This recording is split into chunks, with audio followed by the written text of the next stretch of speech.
بسم الله الرحمن الرحيم. ألف لام ميم. ذلك الكتاب لا ريب فيه هدى للمتقين الذين يؤمنون بالغيب ويقيمون الصلاة ومما رزقناهم ينفقون والذين يؤمنون بما أنزل إليك وما أنزل من قبلك وبالآخرة هم يوقنون أولئك على هدى من ربهم وأولئك هم المفلحون. إن الذين كفروا سواء عليهم أأنذرتهم أم لم تنذرهم لا يؤمنون. ختم الله على قلوبهم وعلى سمعهم وعلى أبصارهم غشاوة ولهم عذاب عظيم. ومن الناس من يقول آمنا بالله وباليوم الآخر وما هم بمؤمنين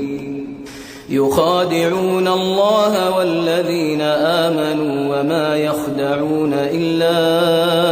أنفسهم وما يشعرون. في قلوبهم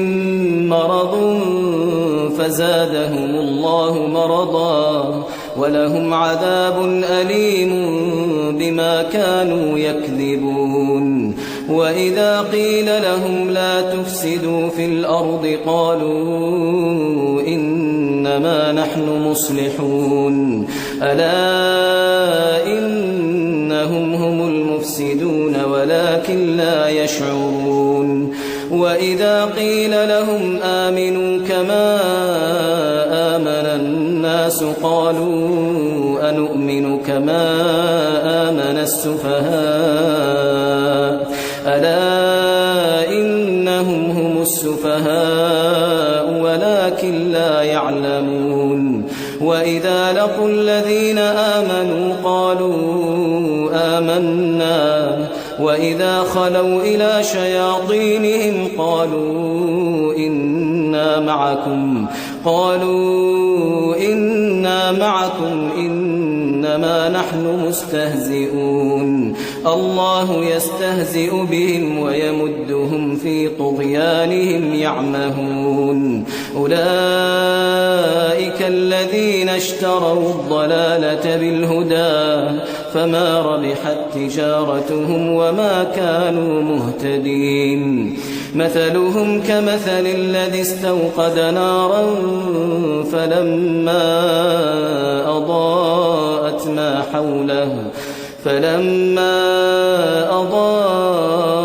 ما حوله ذهب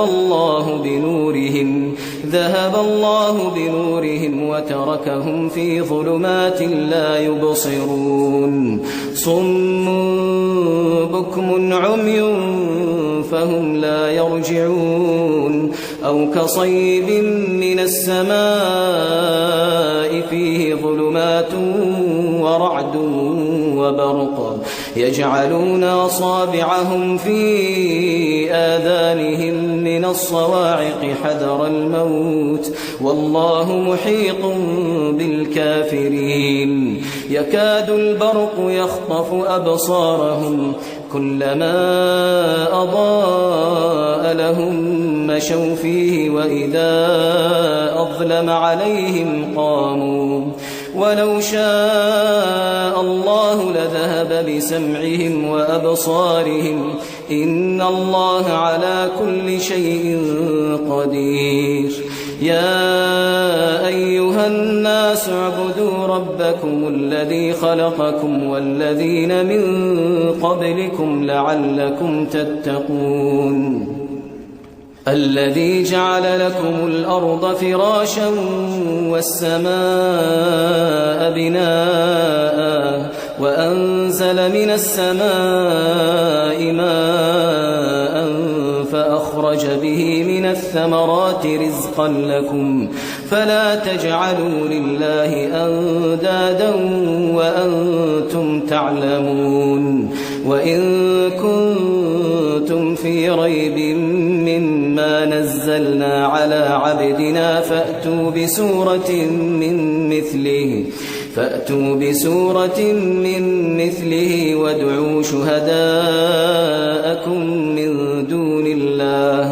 وادعوا شهداءكم من دون الله إن كنتم صادقين فإن لم تفعلوا ولن تفعلوا فاتقوا النار التي وقودها الناس والحجارة أعدت للكافرين وبشر الذين آمنوا وعملوا الصالحات أن لهم جنات تجري من تحتها الأنهار كلما رزقوا منها من ثمرة رزقا قالوا هذا الذي رزقنا من قبل وأتوا به متشابها ولهم فيها أزواج مطهرة وهم فيها خالدون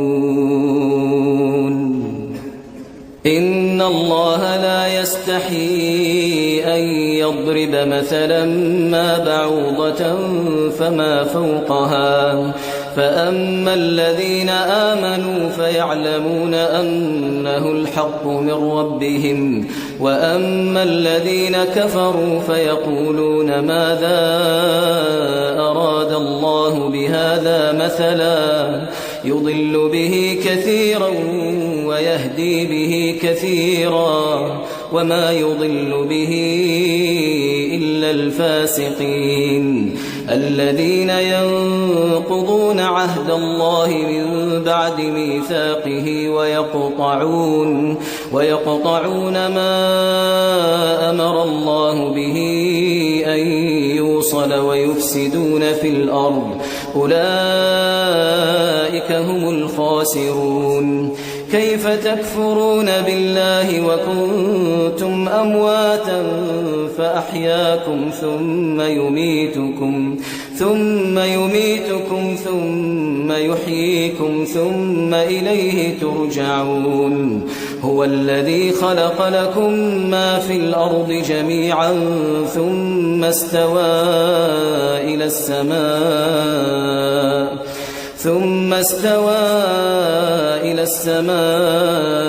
فسواهن 7 سماوات وهو بكل شيء عليم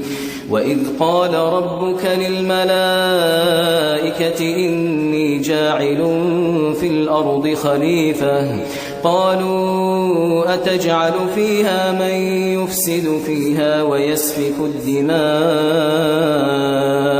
ونحن نسبح بحمدك ونقدس لك قال إني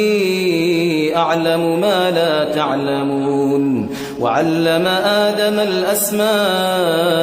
كلها ثم عرضهم على الملائكة فقال أنبئوني بأسماء هؤلاء إن كنتم صادقين قالوا سبحانك لا علم لنا إلا ما علمتنا إنك أنت العليم الحكيم قال يا آدم أنبئهم بأسمائهم فلما أنبأهم بأسمائهم قال ألم أقل لكم إني أعلم غيب السماوات والأرض وأعلم ما تبدون وما كنتم تكتمون وإذ قلنا للملائكة اسجدوا لآدم فسجدوا إلا إبليس أبى واستكبر وكان من الكافرين وقلنا يا آدم اسكن أنت وزوجك الجنة وكلا منها رغدا حيث شئتما ولا تقربا هذه الشجرة فتكونا من الظالمين فأزلهما الشيطان عنها فأخرجهما مما كانا فيه وقلنا اهبطوا بعضكم لبعض عدو ولكم في الأرض مستقر ومتاع إلى حين فتلقى آدم من ربه كلمات فتاب عليه إنه هو التواب الرحيم قلنا اهبطوا منها جميعا فإما يأتينكم مني هدى فمن تبع هداي فلا خوف عليهم ولا هم يحزنون والذين كفروا وكذبوا بآياتنا أولئك أصحاب النار هم فيها خالدون يا بني إسرائيل اذكروا نعمتي التي أنعمت عليكم وأوفوا بعهدي أوف بعهدكم وإياي فارهبون وآمنوا بما أنزلت مصدقا لما معكم ولا تكونوا أول كافر به ولا تشتروا بآياتي ثمنا قليلا وإياي فاتقون ولا تلبسوا الحق بالباطل وتكتموا الحق وأنتم تعلمون وأقيموا الصلاة وآتوا الزكاة واركعوا مع الراكعين أتأمرون الناس بالبر وتنسون أنفسكم وأنتم تتلون الكتاب أفلا تعقلون واستعينوا بالصبر والصلاة وإنها لكبيرة إلا على الخاشعين الذين يظنون أنهم ملاقو ربهم وأنهم إليه راجعون يا بني إسرائيل اذكروا نعمتي التي أنعمت عليكم وأني فضلتكم على العالمين واتقوا يوما لا تجزي نفس عن نفس شيئا ولا يقبل منها شفاعة ولا يؤخذ منها عدل ولا هم ينصرون وإذ نجيناكم من آل فرعون يسومونكم سوء العذاب يذبحون أبناءكم ويستحيون نساءكم وفي ذلكم بلاء من ربكم عظيم وإذ فرقنا بكم البحر فأنجيناكم وأغرقنا آل فرعون وأنتم تنظرون وإذ واعدنا موسى 40 ليلة ثم اتخذتم العجل من بعده وأنتم ظالمون ثم عفونا عنكم من بعد ذلك لعلكم تشكرون وإذ آتينا موسى الكتاب والفرقان لعلكم تهتدون وإذ قال موسى لقومه يا قوم إنكم ظلمتم أنفسكم باتخاذكم العجل فتوبوا إلى بارئكم فاقتلوا أنفسكم ذلكم خير لكم عند بارئكم فتاب عليكم إنه هو التواب الرحيم وإذ قلتم يا موسى لن نؤمن لك حتى نرى الله جهرة فأخذتكم الصاعقة وأنتم تنظرون ثم بعثناكم من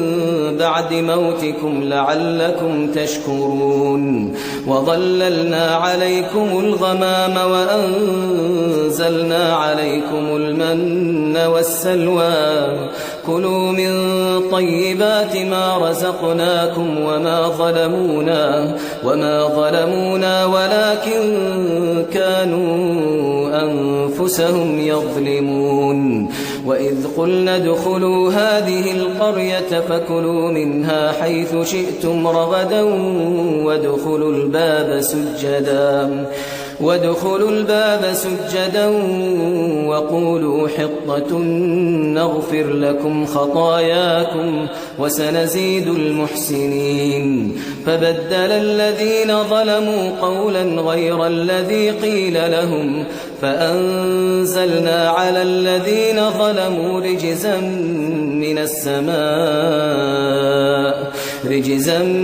من السماء بما كانوا يفسقون وإذ استسقى موسى لقومه فقلنا اضرب بعصاك الحجر فانفجرت منه 12 عينا قد علم كل أناس مشربهم كلوا واشربوا من رزق الله ولا تعثوا في الأرض مفسدين وإذ قلتم يا موسى لن نصبر على طعام واحد فادع لنا ربك يخرج لنا مما تنبت الأرض من بقلها وقثائها وفومها وعدسها وبصلها قال أتستبدلون الذي هو أدنى بالذي هو خير اهبطوا مصرا فإن لكم ما سألتم وضربت عليهم الذلة والمسكنة وباءوا بغضب من الله ذلك بأنهم كانوا يكفرون بآيات الله ويقتلون النبيين بغير الحق ذلك بما عصوا وكانوا يعتدون إن الذين آمنوا والذين هادوا والنصارى والصابئين من آمن بالله واليوم الآخر وعمل صالحا فلهم أجرهم عند ربهم ولا خوف عليهم ولا هم يحزنون وإذ أخذنا ميثاقكم ورفعنا فوقكم الطور خذوا ما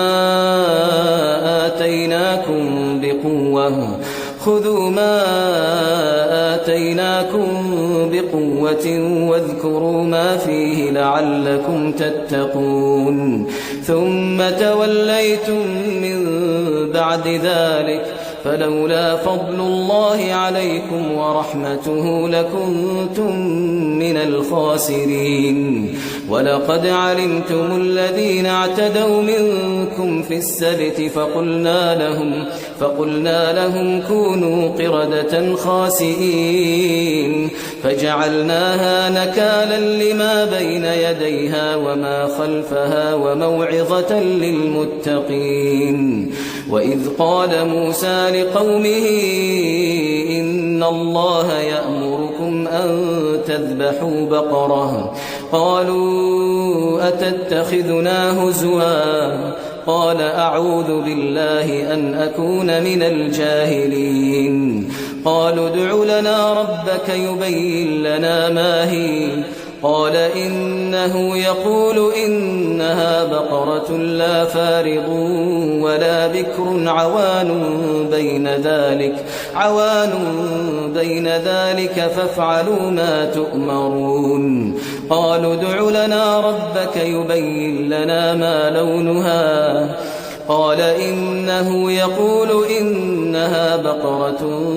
صفراء فاقع لونها تسر الناظرين. قالوا ادع لنا ربك يبين لنا ما هي إن البقرة تشابه علينا وإنا إن شاء الله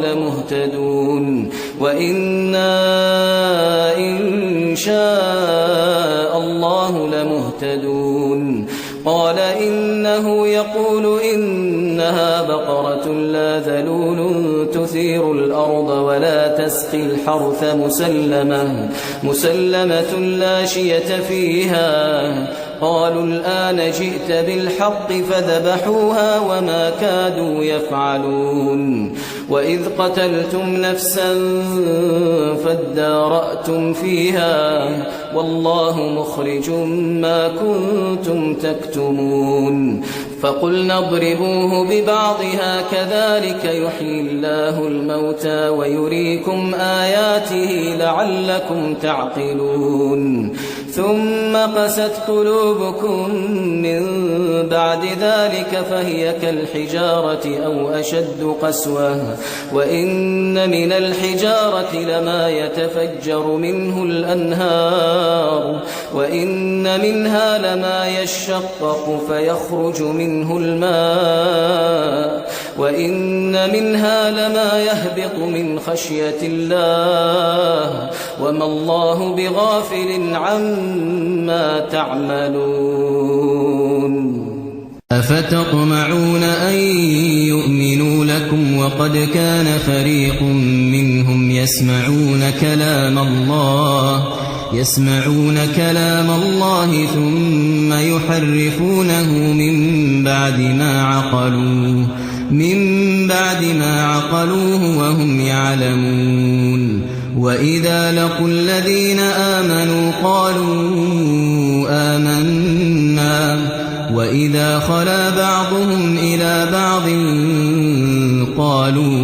قالوا أتحدثونهم بما فتح الله عليكم ليحاجوكم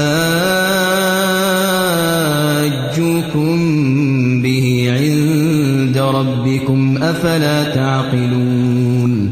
أولا يعلمون أن الله يعلم ما يسرون وما يعلنون.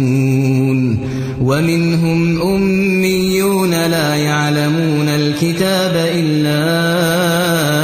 أماني وإن هم إلا يظنون. فويل للذين يكتبون الكتاب بأيديهم ثم يقولون هذا من عند الله ليشتروا به ثمنا قليلا فويل لهم مما كتبت أيديهم وويل لهم مما يكسبون. وقالوا لن تمسنا النار إلا أياما معدودة قل أتخذتم عند الله عهدا فلن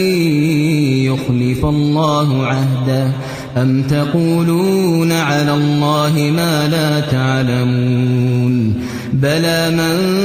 كسب سيئة وأحاطت به خطيئته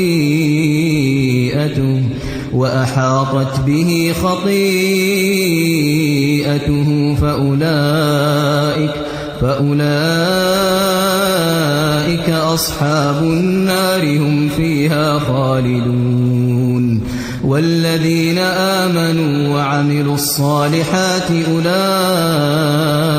أصحاب الجنة هم فيها خالدون. وإذ أخذنا ميثاق بني إسرائيل لا تعبدون إلا الله وبالوالدين إحسانا وذي القربى واليتامى والمساكين وقولوا للناس حسنا وأقيموا الصلاة وآتوا الزكاة ثم توليتم إلا قليلا منكم وأنتم معرضون. وإذ أخذنا ميثاقكم لا تسفكون دماءكم ولا تخرجون أنفسكم من دياركم ثم أقررتم وأنتم تشهدون ثم أنتم هؤلاء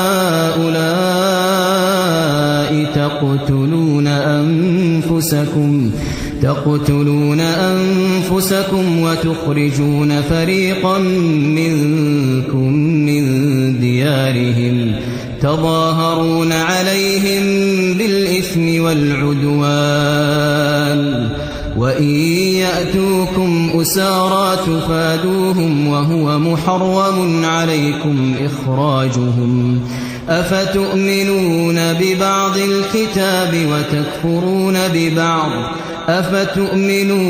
ببعض الكتاب وتكفرون ببعض فما جزاء من يفعل ذلك منكم إلا خزي في الحياة الدنيا ويوم القيامة يردون إلى أشد العذاب وما الله بغافل عما تعملون أولئك الذين اشتروا الحياة الدنيا بالآخرة فلا يخفف عنهم العذاب ولا هم ينصرون ولقد آتينا موسى الكتاب وقفينا من بعده بالرسل وآتينا عيسى ابن مريم البينات وأيدناه بروح القدس أفكلما جاءكم رسول بما لا تهوى أنفسكم استكبرتم ففريقا كذبتم وفريقا تقتلون وقالوا قلوبنا غلف بل لعنهم الله بكفرهم فقليلا ما يؤمنون ولما جاءهم كتاب من عند الله مصدق لما معهم وكانوا من قبل يستفتحون على الذين كفروا فلما جاءهم ما عرفوا كفروا به فلعنة الله على الكافرين بئس ما اشتروا به أنفسهم أن يكفروا بما أنزل الله بغيا أن ينزل الله من فضله على من يشاء من عباده فباءوا بغضب على غضب وللكافرين عذاب مهين وإذا قيل لهم آمنوا بما أنزل الله قالوا نؤمن بما أنزل علينا ويكفرون بما وراءه وهو الحق مصدقا لما معهم قل فلم تقتلون أنبياء الله من قبل إن كنتم مؤمنين ولقد جاءكم موسى بالبينات ثم اتخذتم العجل من بعده وأنتم ظالمون وإذ أخذنا ميثاقكم ورفعنا فوقكم الطور خذوا ما آتيناكم بقوة واسمعوا قالوا سمعنا وعصينا وأشربوا في قلوبهم العجل بكفرهم قل بئس ما يأمركم به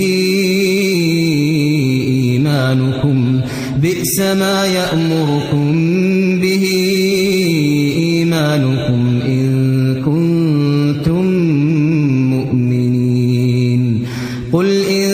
كانت لكم الدار الآخرة عند الله خالصة من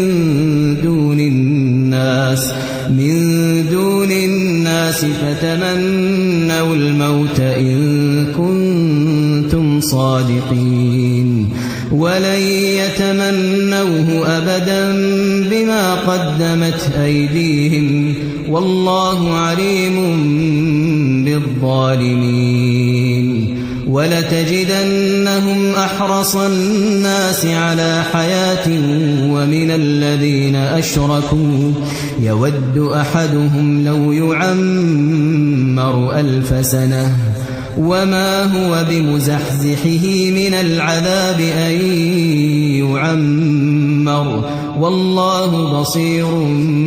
بما يعملون قل من كان عدوا لجبريل فإنه نزله على قلبك بإذن الله مصدقا لما بين يديه وهدى وبشرى للمؤمنين من كان عدوا لله وملائكته ورسله وجبريل وميكال فإن الله عدو للكافرين ولقد أنزلنا إليك آيات بينات وما يكفر بها إلا الفاسقون أوكلما عاهدوا عهدا نبذه فريق منهم بل أكثرهم لا يؤمنون ولما جاءهم رسول من عند الله مصدق لما معهم نبذ فريق من الذين أوتوا الكتاب كتاب الله وراء ظهورهم كأنهم لا يعلمون واتبعوا ما تتلو الشياطين على ملك سليمان وما كفر سليمان ولكن الشياطين كفروا يعلمون الناس السحر وما أنزل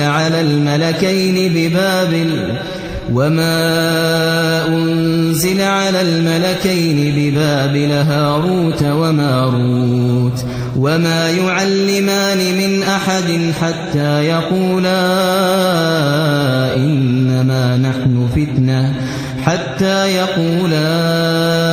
إنما نحن فتنة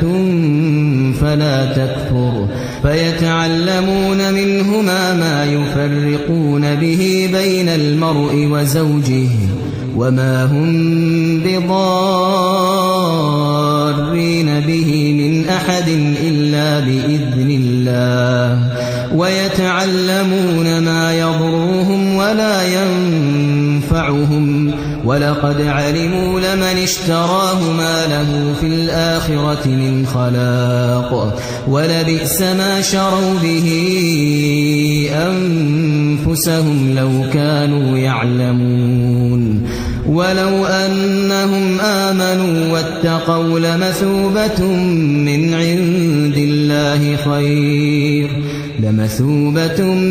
عند الله خير لو كانوا يعلمون يا أيها الذين آمنوا لا تقولوا راعنا وقولوا انظرنا واسمعوا وللكافرين عذاب أليم ما يود الذين كفروا من أهل الكتاب ولا المشركين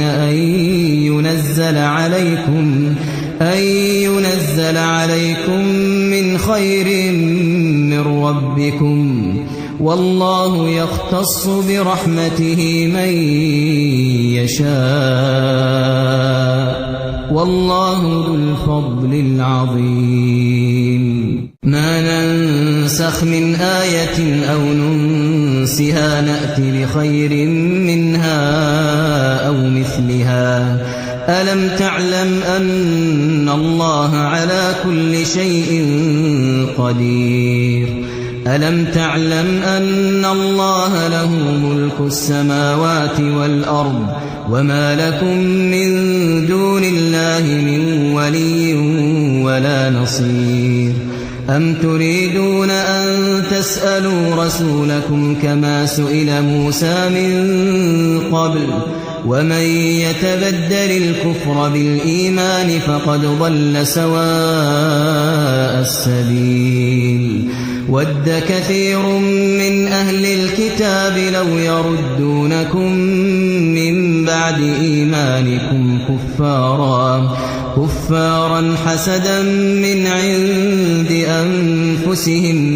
حسدا من عند أنفسهم من بعد ما تبين لهم الحق فاعفوا واصفحوا حتى يأتي الله بأمره إن الله على كل شيء قدير وأقيموا الصلاة وآتوا الزكاة وما تقدموا لأنفسكم من خير تجدوه عند الله إن الله بما تعملون بصير وقالوا لن يدخل الجنة إلا من كان هودا أو نصارى تلك أمانيهم قل هاتوا برهانكم إن كنتم صادقين بلى من أسلم وجهه لله وهو محسن فله أجره عند ربه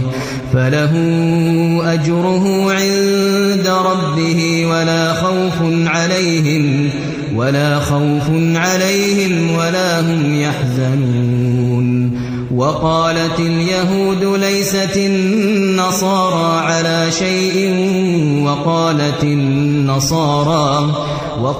النصارى ليست اليهود على شيء وهم يتلون الكتاب كذلك قال الذين لا يعلمون مثل قولهم فالله يحكم بينهم يوم القيامة فيما كانوا فيه يختلفون ومن أظلم ممن منع مساجد الله أن يذكر فيها اسمه وسعى في خرابها أولئك ما كان لهم أن يدخلوها إلا خائفين لهم في الدنيا خزي ولهم في الآخرة عذاب عظيم ولله المشرق والمغرب فأينما تولوا فثم وجه الله إن الله واسع عليم وقالوا اتخذ الله ولدا سبحانه بل له ما في السماوات والأرض كل له قانتون بديع السماوات والأرض وإذا قضى أمرا فإنما يقول له كن فيكون وقال الذين لا يعلمون لولا يكلمنا الله أو تأتينا آية كذلك قال الذين من قبلهم مثل قولهم تشابهت قلوبهم قد بينا الآيات لقوم يوقنون إنا أرسلناك بالحق بشيرا ونذيرا ولا تسأل عن أصحاب الجحيم ولن ترضى عنك اليهود ولا النصارى ولا النصارى حتى تتبع ملتهم قل إن هدى الله هو الهدى ولئن اتبعت أهواءهم بعد الذي جاءك من العلم ما لك من الله من ولي ولا نصير الذين آتيناهم الكتاب يتلونه حق تلاوته أولئك يؤمنون به ومن يكفر به فأولئك هم الخاسرون يا بني إسرائيل اذكروا نعمتي التي أنعمت عليكم وأني فضلتكم على العالمين واتقوا يوما لا تجزي نفس عن نفس شيئا ولا يقبل منها عدل ولا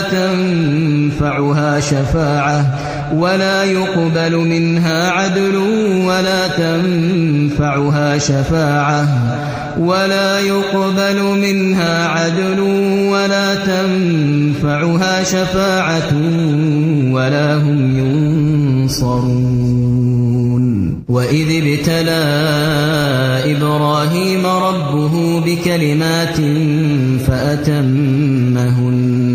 قال إني جاعلك للناس إماما قال ومن ذريتي قال لا ينال عهد الظالمين وإذ جعلنا البيت مثابة للناس وأمنا واتخذوا من مقام إبراهيم مصلى وعهدنا إلى إبراهيم وإسماعيل أن طهر بيتي للطائفين والعاكفين والركع السجود وإذ قال إبراهيم رب اجعل هذا بلدا آمنا وارزق أهله من الثمرات من آمن منهم بالله واليوم الآخر قال ومن كفر فأمتعه قليلا ثم أضطره إلى عذاب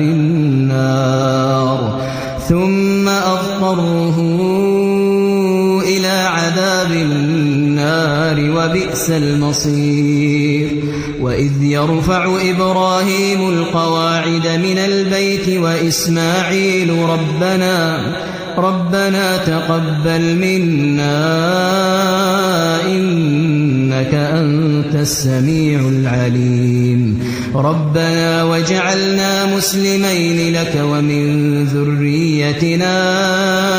أمة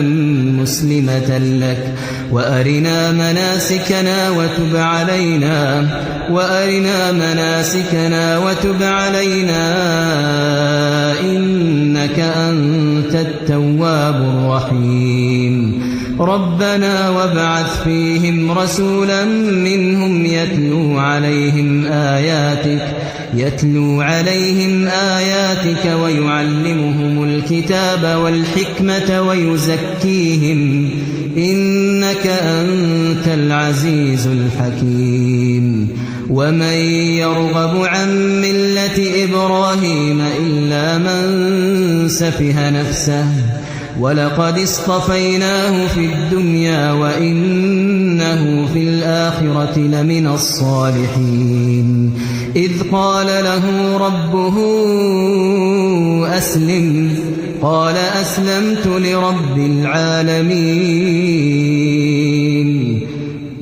ووصى بها إبراهيم بنيه ويعقوب يا بني إن الله اصطفى لكم الدين فلا تموتن إلا وأنتم مسلمون أم كنتم شهداء إذ حضر يعقوب الموت إذ قال لبنيه ما تعبدون من بعدي قالوا نعبد إلهك وإله آبائك إبراهيم وإسماعيل وإسحاق إلها واحدا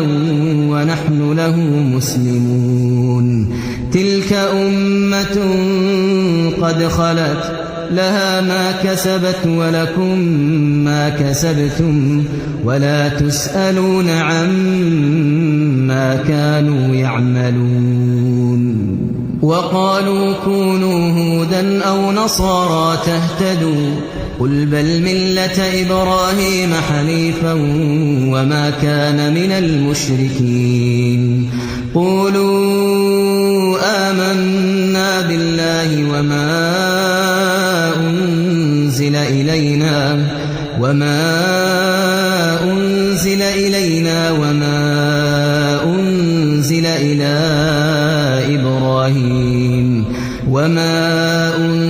إلى إبراهيم وإسماعيل وإسحاق ويعقوب والأسباط وما أوتي موسى وعيسى وما أوتي النبيون من ربهم لا نفرق بين أحد منهم ونحن له مسلمون فإن آمنوا بمثل ما آمنتم به فقد اهتدوا وإن تولوا فإنما هم في شقاق فسيكفيكهم الله وهو السميع العليم صبغة الله ومن أحسن من الله صبغة ونحن له عابدون قل أتحاجوننا في الله وهو ربنا وربكم ولنا أعمالنا ولكم أعمالكم ونحن له مخلصون أم تقولون إن إبراهيم وإسماعيل وإسحاق ويعقوب والأسباط كانوا هودا أو نصارى قل أأنتم أعلم أم الله ومن أظلم ممن كتم شهادة عنده من الله وما الله بغافل عما تعملون تلك أمة قد خلت لها ما كسبت ولكم ما كسبتم ولا تسألون عما كانوا يعملون سيقول السفهاء من الناس ما ولاهم عن قبلتهم التي كانوا عليها قل لله المشرق والمغرب يهدي من يشاء إلى صراط مستقيم وكذلك جعلناكم أمة وسطا لتكونوا شهداء على الناس ويكون الرسول عليكم شهيدا وما جعلنا القبلة التي كنت عليها إلا لنعلم من يتبع الرسول ممن ينقلب على عقبيه وإن كانت لكبيرة إلا على الذين هدى الله وما كان الله ليضيع إيمانكم إن الله بالناس لرءوف رحيم قد نرى تقلب وجهك في السماء فلنولينك قبلة ترضاها فول وجهك شطر المسجد الحرام وحيث ما كنتم فولوا وجوهكم شطره وإن الذين أوتوا الكتاب ليعلمون أنه الحق من ربهم وما الله بغافل عما يعملون ولئن أتيت الذين أوتوا الكتاب بكل آية ما تبعوا قبلتك وما أنت بتابع قبلتهم وما بعضهم بتابع قبلة بعض ولئن اتبعت أهواءهم من بعد ما جاءك من العلم إنك إذا لمن الظالمين الذين آتيناهم الكتاب يعرفونه كما يعرفون أبناءهم وإن فريقا منهم ليكتمون الحق وهم يعلمون الحق من ربك فلا تكونن من الممترين ولكل وجهة هو موليها فاستبقوا الخيرات أينما تكونوا يأت بكم الله جميعا إن الله على كل شيء قدير ومن حيث خرجت فول وجهك شطر المسجد الحرام وإنه للحق من ربك وما الله بغافل عما تعملون ومن حيث خرجت فول وجهك شطر المسجد الحرام وحيث ما كنتم فولوا وجوهكم شطره لئلا يكون للناس عليكم حجة إلا الذين ظلموا منهم فلا تخشوهم واخشوني ولأتم نعمتي عليكم ولعلكم تهتدون كما أرسلنا فيكم رسولا منكم يتلو عليكم آياتنا ويزكيكم ويعلمكم الكتاب والحكمة ويعلمكم ما لم تكونوا تعلمون فاذكروني أذكركم واشكروا لي ولا تكفرون يا أيها الذين آمنوا استعينوا بالصبر والصلاة إن الله مع الصابرين ولا تقولوا لمن يقتل في سبيل الله أموات بل أحياء ولكن لا تشعرون ولنبلونكم بشيء من الخوف والجوع ونقص من الأموال والأنفس والثمرات وبشر الصابرين الذين إذا أصابتهم مصيبة قالوا إنا لله وإنا إليه راجعون أولئك عليهم صلوات من ربهم ورحمة وأولئك هم المهتدون إن الصفا والمروة من شعائر الله فمن حج البيت أو اعتمر فلا جناح عليه أن يطوف بهما ومن تطوع خيرا فإن الله شاكر عليم إن الذين يكتمون ما أنزلنا من البينات والهدى من بعد ما بيناه للناس في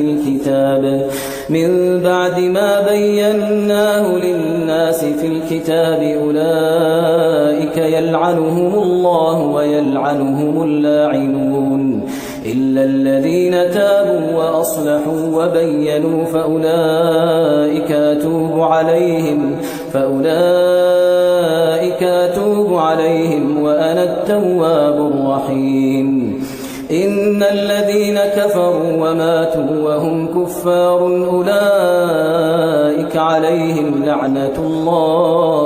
أولئك عليهم لعنة الله والملائكة والناس أجمعين خالدين فيها لا يخفف عنهم العذاب ولا هم ينظرون وإلهكم إله واحد لا إله إلا هو الرحمن الرحمن الرحيم إن في خلق السماوات والأرض واختلاف الليل والنهار والفلك التي تجري في البحر بما ينفع الناس وما أنزل الله من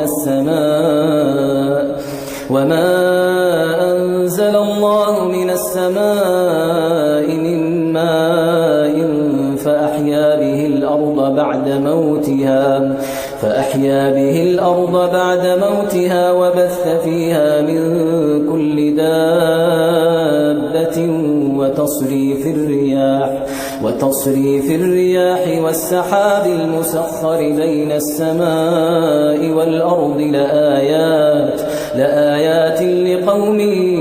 يعقلون ومن الناس من يتخذ من دون الله أندادا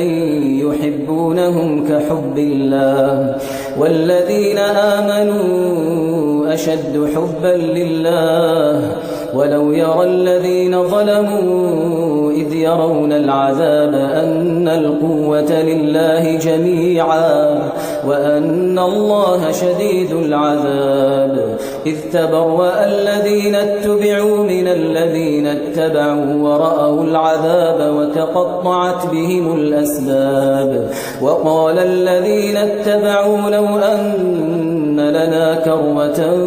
فنتبرأ منهم كما تبرأوا منا كذلك يريهم الله أعمالهم حسرات عليهم وما هم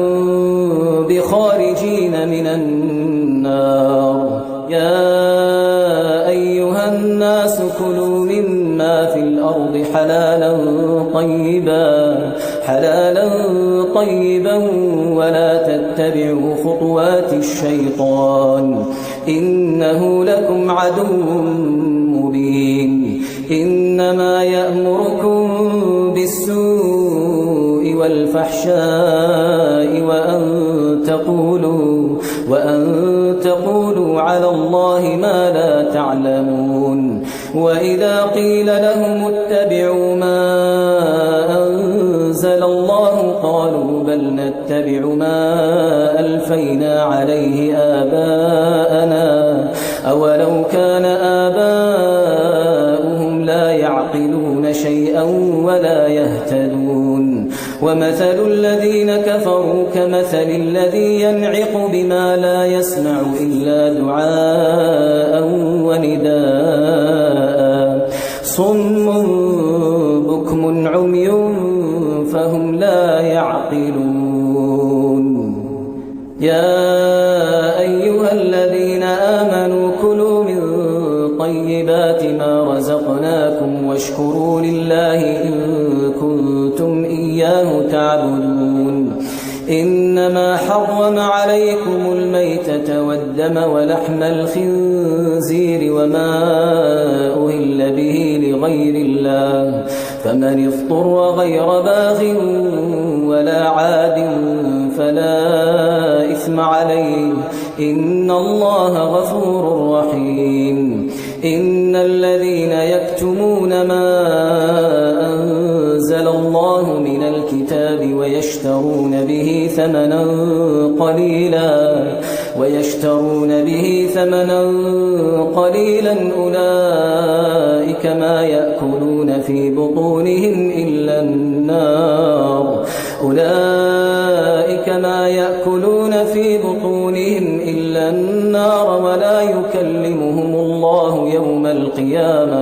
ولا يكلمهم الله يوم القيامة ولا يزكيهم ولهم عذاب أليم أولئك الذين اشتروا الضلالة بالهدى والعذاب بالمغفرة فما أصبرهم على النار ذلك بأن الله نزل الكتاب بالحق وإن الذين اختلفوا في الكتاب لفي شقاق بعيد ليس البر أن تولوا وجوهكم قبل المشرق والمغرب ولكن البر من آمن بالله واليوم الآخر والملائكة والكتاب والنبيين وآتى المال على حبه ذوي القربى واليتامى والمساكين وابن السبيل والسائلين وفي الرقاب وأقام الصلاة وآتى الزكاة والموفون بعهدهم إذا عاهدوا والصابرين في البأساء والضراء وحين البأس أولئك الذين صدقوا وأولئك هم المتقون. يا أيها الذين آمنوا كتب عليكم القصاص في القتلى الحر بالحر والعبد بالعبد والأنثى بالأنثى فمن عفي له من أخيه شيء فاتباع بالمعروف وأداء إليه بإحسان ذلك تخفيف من ربكم ورحمة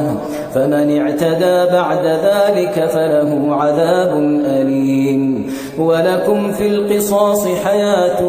يا أولي الألباب لعلكم تتقون. كتب عليكم إذا حضر أحدكم الموت إن ترك خيرا الوصية للوالدين والأقربين بالمعروف حقا على المتقين فمن بدله بعدما سمعه فإنما إثمه على الذين يبدلونه إن الله سميع عليم. فمن خاف من موص جنفا أو إثما فأصلح بينهم فلا إثم عليه إن الله غفور رحيم. يا أيها الذين آمنوا كتب عليكم الصيام كما كتب على الذين من قبلكم لعلكم تتقون أياما معدودات فمن كان منكم مريضا أو على سفر فعدة من أيام أخر وعلى الذين يطيقونه فدية طعام مسكين فمن تطوع خيرا فهو خير له وأن تصوموا خير لكم إن كنتم تعلمون. شهر رمضان الذي أنزل فيه القرآن هدى للناس وبينات من الهدى والفرقان فمن شهد منكم الشهر فليصمه ومن كان مريضا أو على سفر فعدة من أيام أخر يريد الله بكم اليسر ولا يريد بكم العسر ولتكملوا العدة ولتكبروا الله على ما هداكم ولعلكم تشكرون. وإذا سألك عبادي عني فإني قريب أجيب دعوة الداع إذا دعان فليستجيبوا لي وليؤمنوا بي لعلهم يرشدون. أحل لكم ليلة الصيام الرفث إلى نسائكم هن لباس لكم وأنتم لباس لهن علم الله أنكم كنتم تختانون أنفسكم فتاب عليكم وعفى عنكم فالآن باشروهن وابتغوا ما كتب الله لكم وكلوا واشربوا حتى يتبين لكم الخيط الأبيض من الخيط الأسود من الفجر ثم أتموا الصيام إلى الليل ولا تباشروهن وأنتم عاكفون في المساجد تلك حدود الله فلا تقربوها كذلك يبين الله آياته للناس لعلهم يتقون ولا تأكلوا أموالكم بينكم بالباطل وتدلوا بها إلى الحكام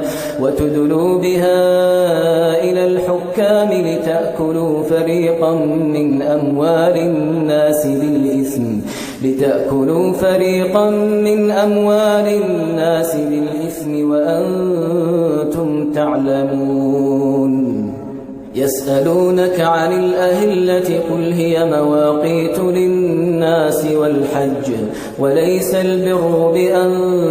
تأتوا البيوت من ظهورها ولكن البر من اتقى وأتوا البيوت من أبوابها واتقوا الله لعلكم تفلحون وقاتلوا في سبيل الله الذين يقاتلونكم ولا تعتدوا إن الله لا يحب المعتدين واقتلوهم حيث ثقفتموهم وأخرجوهم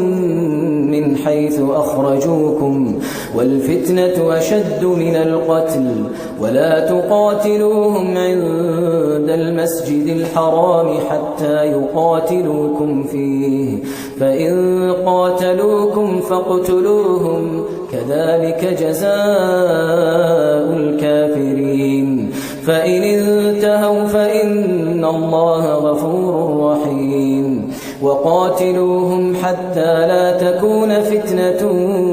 ويكون الدين لله فإن انتهوا فلا عدوان إلا على الظالمين الشهر الحرام بالشهر الحرام والحرمات قصاص فمن اعتدى عليكم فاعتدوا عليه بمثل ما اعتدى عليكم واتقوا الله واعلموا أن الله مع المتقين وأنفقوا في سبيل الله ولا تلقوا بأيديكم إلى التهلكة وأحسنوا إن الله يحب المحسنين وأتموا الحج والعمرة لله فإن أحصرتم فما استيسر من الهدي ولا تحلقوا رؤوسكم حتى يبلغ الهدي محله فمن كان منكم مريضا أو به أذى من رأسه ففدية من صيام أو صدقة أو نسك فإذا أمنتم فمن تمتع بالعمرة إلى الحج فما استيسر من الهدي فمن لم يجد فصيام 3 أيام في الحج وسبعة إذا رجعتم تلك 10 كاملة ذلك لمن لم يكن أهله حاضر المسجد الحرام واتقوا الله واعلموا أن الله شديد العقاب الحج أشهر معلومات فمن فرض فيهن الحج فلا رفث ولا فسوق ولا جدال في الحج وما تفعلوا من خير يعلمه الله وتزودوا فإن خير الزاد التقوى واتقون يا أولي الألباب ليس عليكم جناح أن تبتغوا فضلا من ربكم فإذا أفضتم من عرفات فاذكروا الله عند المشعر الحرام واذكروه كما هداكم وإن كنتم من قبله لمن الضالين ثم أفيضوا من حيث أفاض الناس واستغفروا الله إن الله غفور رحيم فإذا قضيتم مناسككم فاذكروا الله كذكركم آباءكم أو أشد ذكرا فمن الناس من يقول ربنا آتنا في الدنيا وما له في الآخرة من خلاق ومنهم من يقول ربنا آتنا في الدنيا حسنة وفي الآخرة حسنة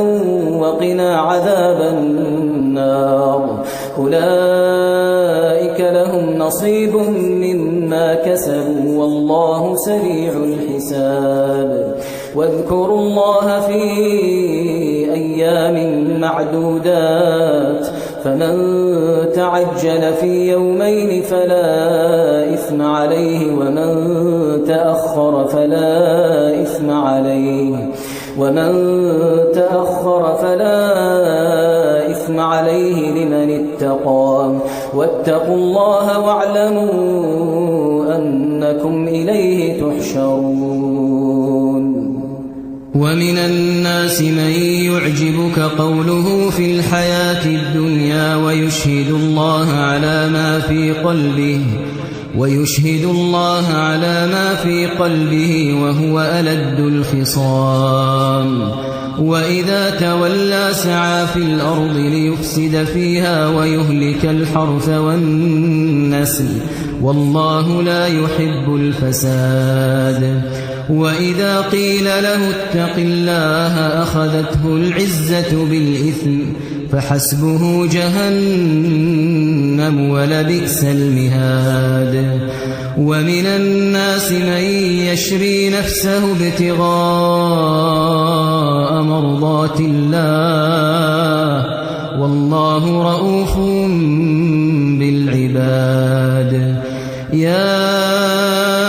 أيها الذين آمنوا ادخلوا في السلم كافة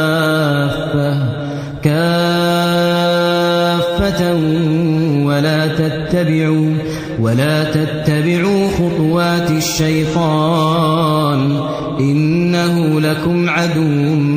مبين فإن زللتم من بعد ما جاءتكم البينات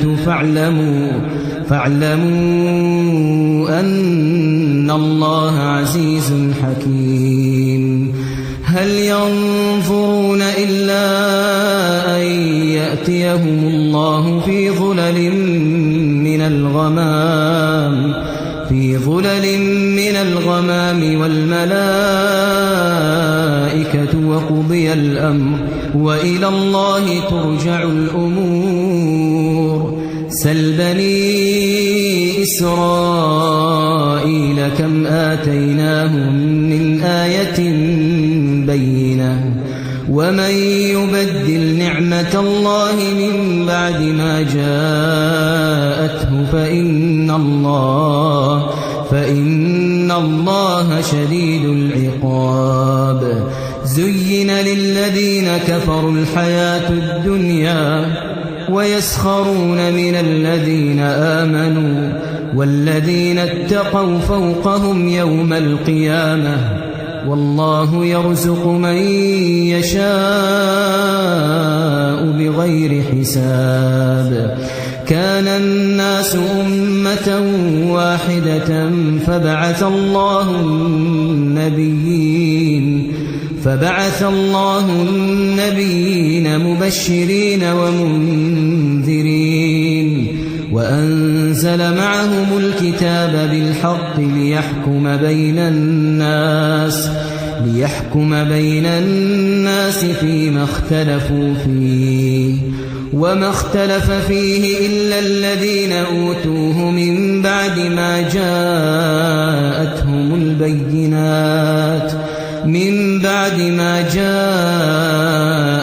البينات بغيا بينهم فهدى الله الذين آمنوا لما اختلفوا فيه من الحق بإذنه والله يهدي من يشاء إلى صراط مستقيم أم حسبتم أن تدخلوا الجنة ولما يأتكم مثل الذين خلوا من قبلكم مستهم البأساء والضراء وزلزلوا حتى يقول الرسول والذين آمنوا معه متى نصر الله ألا إن نصر الله قريب يسألونك ماذا ينفقون قل ما أنفقتم من خير فللوالدين والأقربين واليتامى والمساكين وابن السبيل وما تفعلوا من خير فإن الله به عليم كتب عليكم القتال وهو كره لكم وعسى أن تكرهوا شيئا وهو خير لكم وعسى أن تحبوا شيئا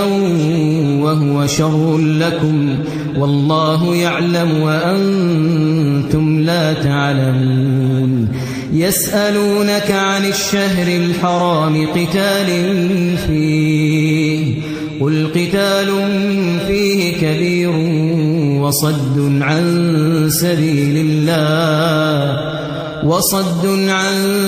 سبيل الله وكفر به والمسجد الحرام وإخراج أهله منه أكبر عند الله والفتنة أكبر من القتل ولا يزالون يقاتلونكم حتى يردوكم عن دينكم إن استطاعوا ومن يرتدد منكم عن دينه فيمت وهو كافر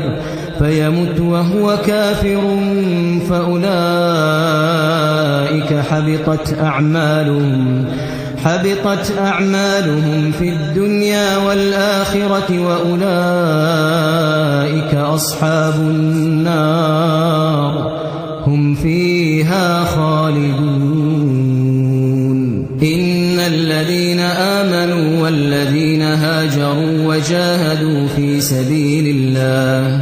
وجاهدوا في سبيل الله أولئك يرجون رحمة الله والله غفور رحيم يسألونك عن الخمر والميسر قل فيهما إثم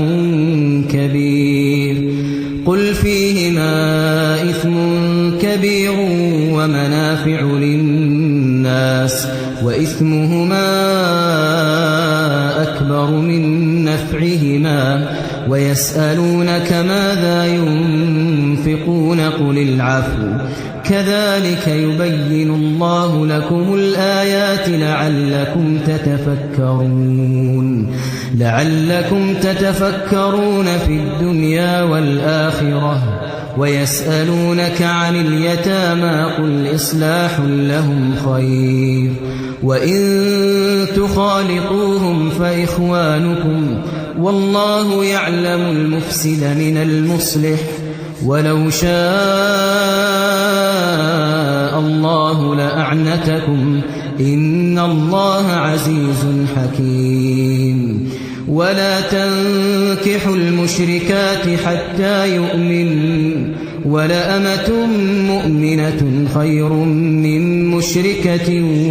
ولو أعجبتكم ولا تنكحوا المشركين حتى يؤمنوا ولعبد مؤمن خير من مشرك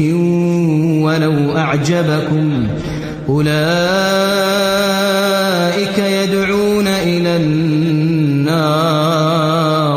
والله يدعو إلى الجنة والمغفرة بإذنه ويبين آياته للناس لعلهم يتذكرون ويسألونك عن المحيض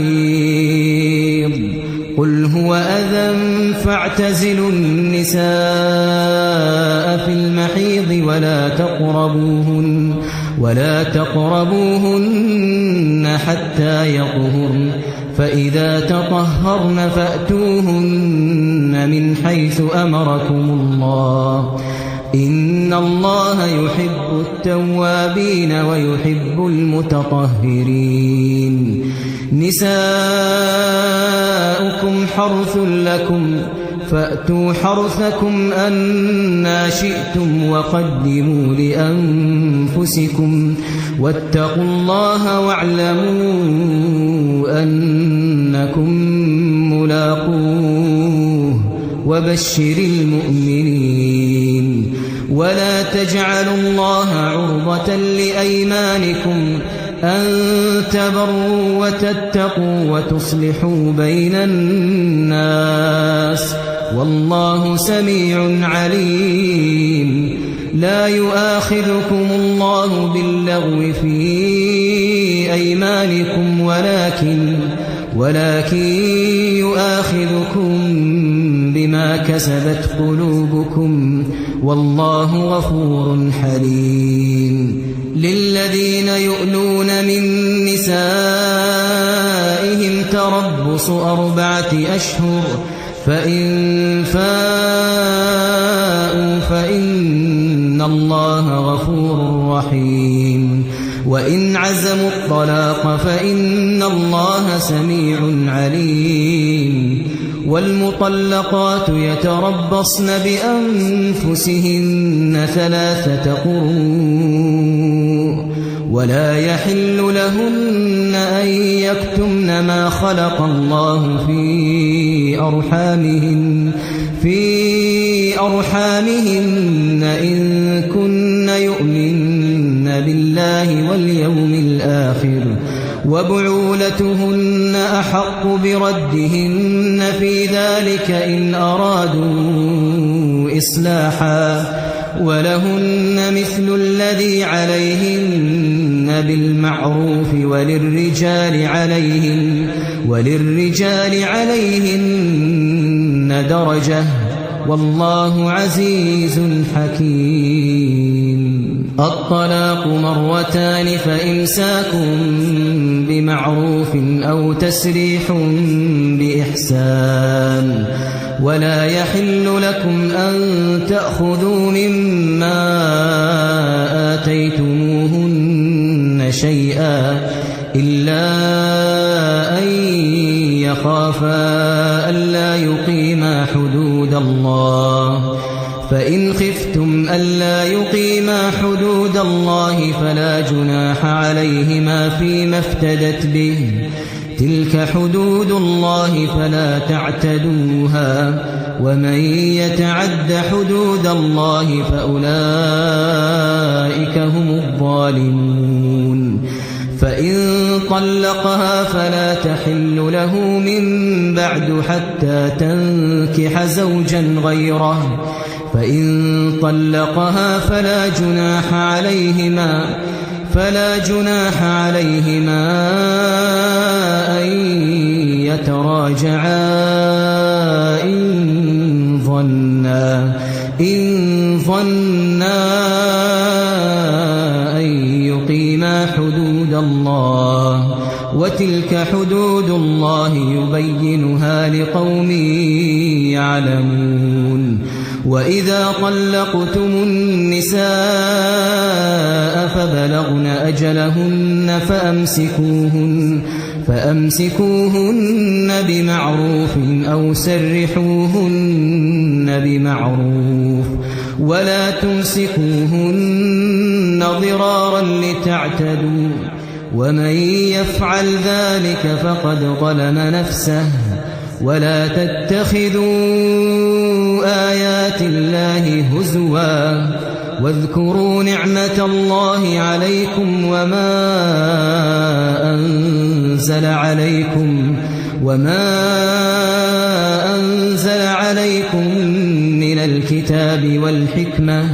من الكتاب والحكمة يعظكم به واتقوا الله واعلموا أن الله بكل شيء عليم وإذا طلقتم النساء فبلغن أجلهن فلا تعضلوهن أن ينكحن أزواجهن إذا تراضوا بينهم بالمعروف ذلك يوعظ به من كان منكم يؤمن بالله واليوم الآخر ذلكم أزكى لكم وأطهر والله يعلم وأنتم لا تعلمون والوالدات يرضعن أولادهن حولين كاملين لمن أراد أن يتم الرضاعة وعلى المولود له رزقهن وكسوتهن بالمعروف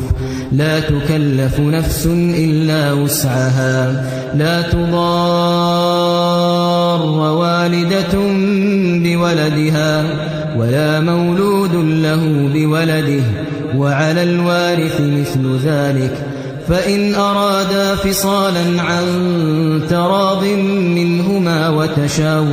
وتشاور فلا جناح عليهما وإن أردتم أن تسترضعوا أولادكم فلا جناح عليكم إذا سلمتم ما آتيتم بالمعروف واتقوا الله واعلموا أن الله بما تعملون بصير والذين يتوفون منكم ويذرون أزواجا يتربصن بأنفسهن 4 أشهر وعشرا فإذا بلغن أجلهن فلا جناح عليكم فيما فعلن في أنفسهن بالمعروف والله بما تعملون خبير ولا جناح عليكم فيما عرفتم به من خطبة النساء أو أكننتم في أنفسكم علم الله أنكم ستذكرونهن ولكن لا تواعدوهن سرا إلا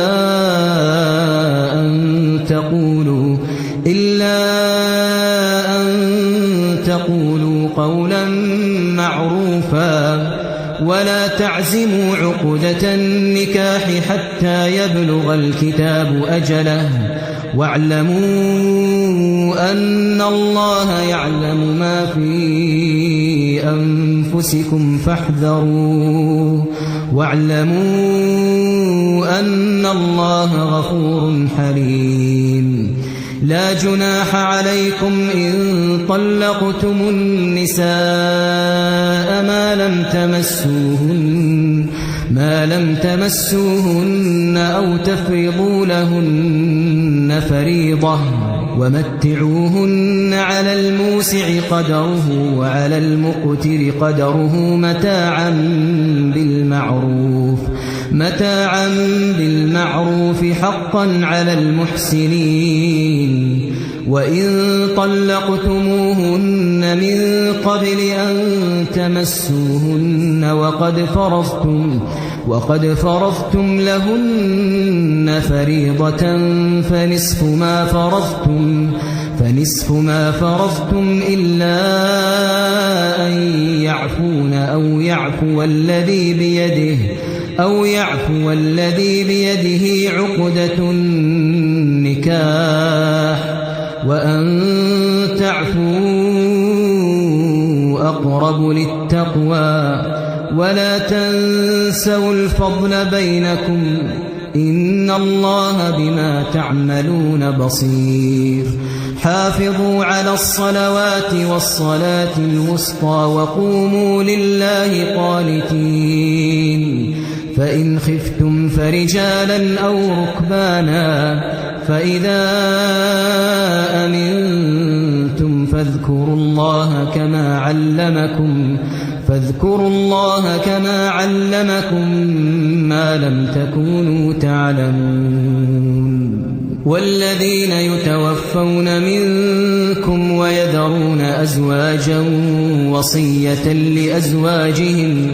وصية لأزواجهم متاعا إلى الحول غير إخراج فإن خرجن فلا جناح عليكم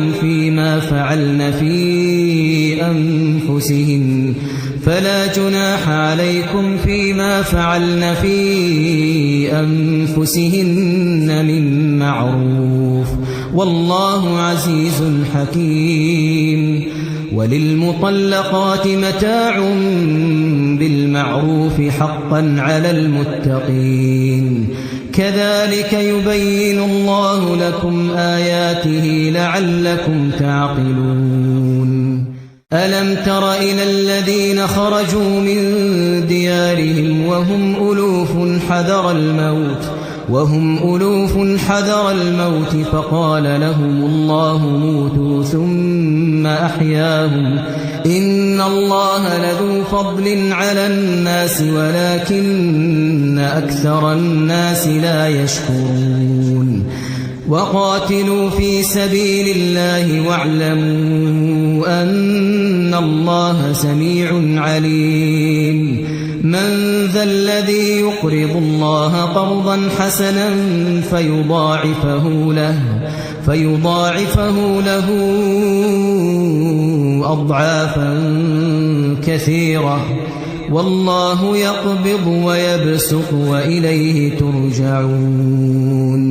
ألم تر إلى الملأ من بني إسرائيل من بعد موسى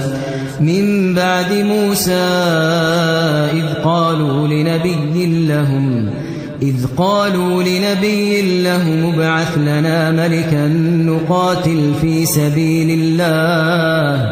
قال هل عسيتم إن كتب عليكم القتال ألا تقاتلوا قالوا وما لنا ألا نقاتل في سبيل الله وقد أخرجنا من ديارنا وأبنائنا فلما كتب عليهم القتال تولوا إلا قليلا منهم والله عليم بالظالمين وقال لهم نبيهم إن الله قد بعث لكم طالوت ملكا قالوا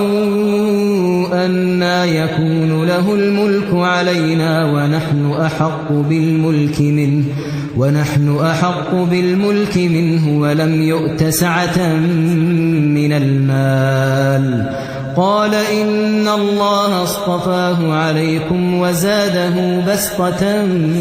في العلم والجسم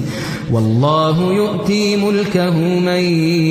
يشاء والله واسع عليم وقال لهم نبيهم إن آية ملكه أن يأتيكم التابوت فيه سكينة من ربكم وبقية مما ترك آل موسى وآل هارون تحمله الملائكة إن في ذلك لآية لكم إن كنتم مؤمنين فلما فصل طالوت بالجنود قال إن الله مبتليكم بنهر فمن شرب منه فليس مني ومن لم يطعمه فإنه مني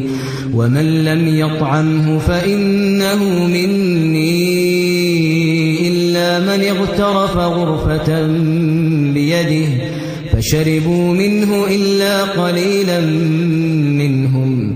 فلما جاوزه هو والذين آمنوا معه قالوا لا طاقة لنا اليوم بجالوت وجنوده قال الذين يظنون أنهم ملاقو الله كم من فئة قليلة غلبت فئة كثيرة بإذن الله والله مع الصابرين ولما برزوا لجالوت وجنوده قالوا ربنا أفرغ علينا صبرا وثبت أقدامنا وانصرنا على القوم الكافرين فهزموهم بإذن الله وقتل داود جالوت وآتاه الله الملك والحكمة وعلمه مما يشاء ولولا دفع الله الناس بعضهم ببعض لفسدت الأرض ولكن الله ذو فضل على العالمين تلك آيات الله نتلوها عليك بالحق وإنك لمن المرسلين تلك الرسل فضلنا بعضهم على بعض منهم من كلم الله ورفع بعضهم درجات وآتينا عيسى ابن مريم البينات وأيدناه بروح القدس ولو شاء الله ما اقتتل الذين من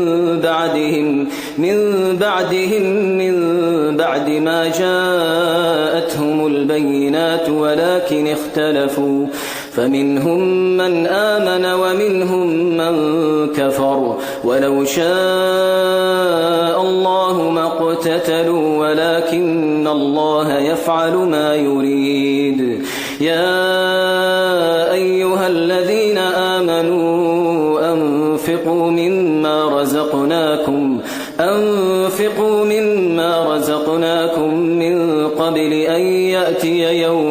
من قبل أن يأتي يوم لا بيع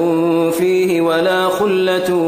ولا شفاعة والكافرون هم الظالمون الله لا إله إلا هو الحي القيوم لا تأخذه سنة ولا نوم له ما في السماوات وما في الأرض من ذا الذي يشفع عنده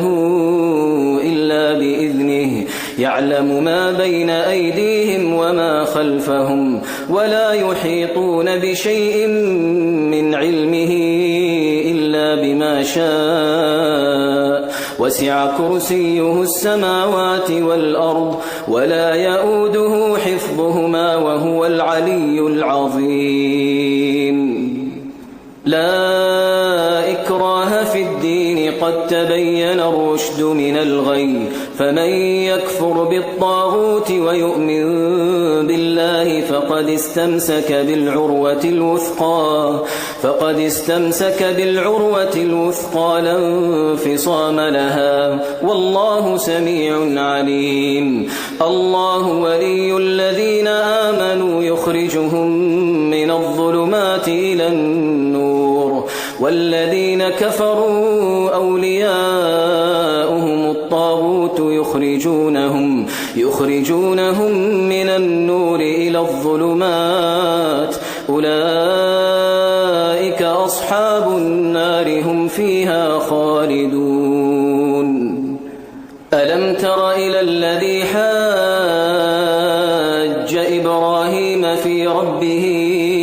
أن آتاه الله الملك إذ قال إبراهيم ربي الذي يحيي ويميت قال أنا أحيي وأميت قال إبراهيم فإن الله يأتي بالشمس من المشرق المشرق فأت بها من المغرب فبهت الذي كفر والله لا يهدي القوم الظالمين. أو كالذي مر على قرية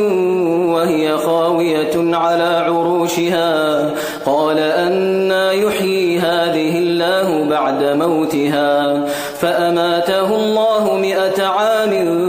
ثم بعثه قال كم لبثت قال لبثت يوما أو بعض يوم قال بل لبثت 100 عام فانظر إلى طعامك وشرابك لم يتسنه وانظر إلى حمارك ولنجعلك آية للناس وانظر إلى العظام كيف ننشزها ثم نكسوها لحما فلما تبين له قال أعلم أن الله على كل شيء قدير. وإذ قال إبراهيم رب أرني كيف تحيي الموتى قال أولم تؤمن قال بلى ولكن ليطمئن قلبي قال فخذ 4 من الطير فصرهن إليك ثم اجعل على كل جبل منهن جزءا ثم ادعهن يأتينك سعيا واعلم أن الله عزيز حكيم. مثل الذين ينفقون أموالهم في سبيل الله كمثل حبة أنبتت 7 سنابل في كل سنبلة 100 حبة والله يضاعف لمن يشاء والله واسع عليم. الذين ينفقون أموالهم في سبيل الله ثم لا يتبعون ما أنفقوا منا ولا أذى لهم أجرهم عند ربهم ولا خوف عليهم ولا هم يحزنون. قول معروف ومغفرة خير من صدقة يتبعها أذى والله غني حليم. يا أيها الذين آمنوا لا تبطلوا صدقاتكم بالمن والأذى كالذي ينفق ماله رئاء الناس ولا يؤمن بالله واليوم الآخر فمثله كمثل صفوان عليه تراب فأصابه وابل فتركه صلدا لا يقدرون على شيء مما كسبوا والله لا يهدي القوم الكافرين. ومثل الذين ينفقون أموالهم ابتغاء مرضات الله وتثبيتا من أنفسهم كمثل جنة بربوة أصابها وابل فآتت أكلها ضعفين فإن لم يصبها وابل فطل والله بما تعملون بصير. أيود أحدكم أن تكون له جنة من نخيل وأعناب تجري من تحتها الأنهار له فيها من كل الثمرات وأصابه الكبر وله ذرية ضعفاء فأصابها إعصار فيه نار فاحترقت كذلك يبين الله لكم الآيات لعلكم تتفكرون. يا أيها الذين آمنوا أنفقوا من طيبات ما كسبتم ومما أخرجنا لكم من الأرض ولا تيمموا الخبيث منه تنفقون ولستم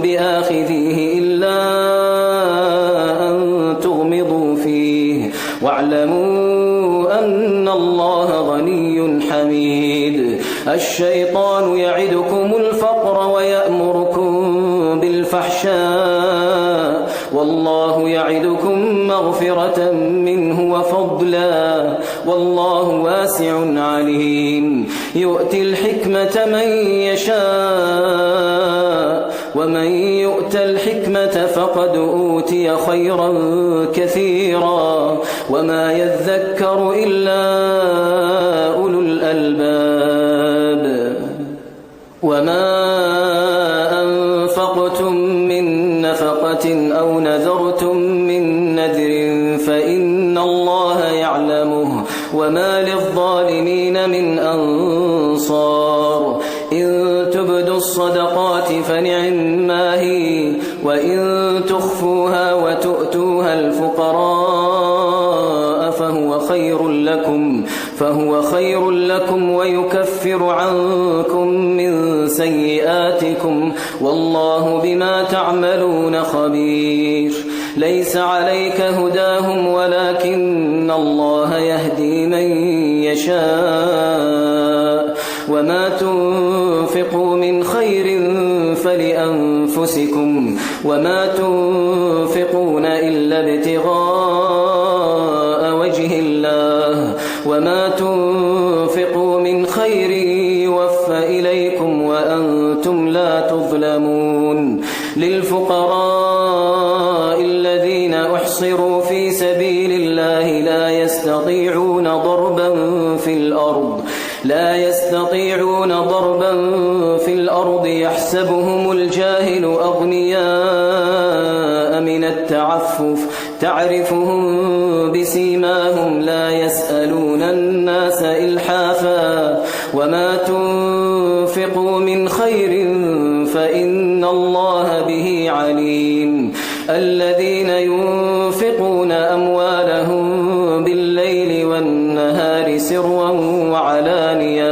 سرا وعلانية فلهم أجرهم عند ربهم ولا خوف عليهم ولا هم يحزنون الذين يأكلون الربا لا يقومون إلا كما يقوم الذي يتخبطه الشيطان من المس ذلك بأنهم قالوا إنما البيع مثل الربا وأحل الله البيع وحرم الربا فمن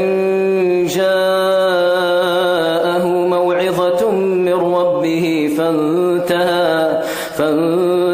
فله ما سلف وأمره إلى الله ومن عاد فأولئك أصحاب النار هم فيها خالدون يمحق الله الربا ويربي الصدقات والله لا يحب كل كفار أثيم إن الذين آمنوا وعملوا الصالحات وأقاموا الصلاة وآتوا الزكاة لهم أجرهم عند ربهم ولا خوف عليهم ولا هم يحزنون يا أيها الذين آمنوا اتقوا الله وذروا ما بقي من الربا إن كنتم مؤمنين فإن لم تفعلوا فأذنوا بحرب من الله ورسوله وإن تبتم فلكم رؤوس أموالكم لا تظلمون ولا تظلمون وإن كان ذو عسرة فنظرة إلى ميسرة وأن تصدقوا خير لكم إن كنتم تعلمون واتقوا يوما ترجعون فيه إلى الله ثم توفى كل نفس ما كسبت وهم لا يظلمون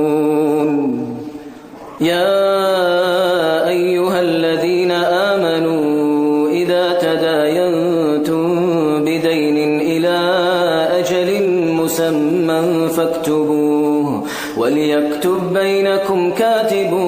بالعدل ولا يأب كاتب أن يكتب كما علمه الله فليكتب وليملل الذي عليه الحق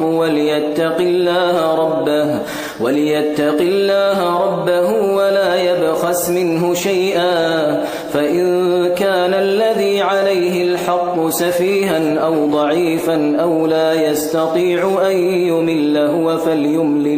فليملل وليه بالعدل واستشهدوا شهيدين من رجالكم فإن لم يكونا رجلين فرجل وامرأتان ممن ترضون من الشهداء أن تضل إحداهما فتذكر إحداهما الأخرى ولا يأبى الشهداء إذا ما دعوا ولا تسأموا أن تكتبوه صغيرا أو كبيرا إلى أجله ذلكم أقسط عند الله وأقوم للشهادة وأدنى ألا ترتابوا إلا أن تكون تجارة حاضرة تديرونها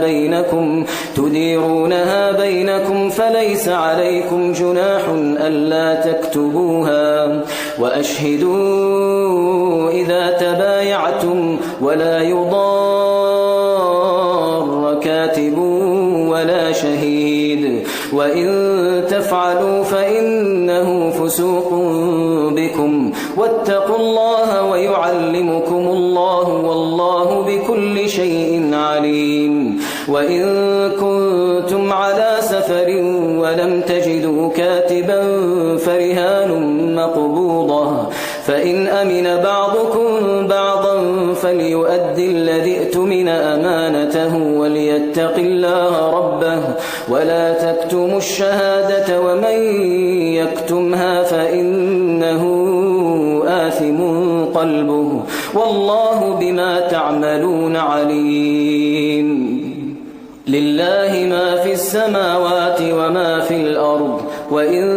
تبدوا ما في أنفسكم أو تخفوه يحاسبكم به الله فيغفر لمن يشاء ويعذب من يشاء والله على كل شيء قدير آمن الرسول بما أنزل إليه من ربه والمؤمنون كل آمن بالله وملائكته وكتبه ورسله لا نفرق بين أحد من رسله وقالوا سمعنا وأطعنا غفرانك ربنا وإليك المصير لا يكلف الله نفسا إلا وسعها لها ما كسبت وعليها ما اكتسبت ربنا لا تؤاخذنا إن نسينا أو أخطأنا ربنا ولا تحمل علينا إصرا كما حملته على الذين من قبلنا ربنا ولا تحملنا ما لا طاقة لنا به واعف عنا واغفر لنا وارحمنا أنت مولانا فانصرنا على القوم الكافرين بسم الله الرحمن الرحيم ألف لام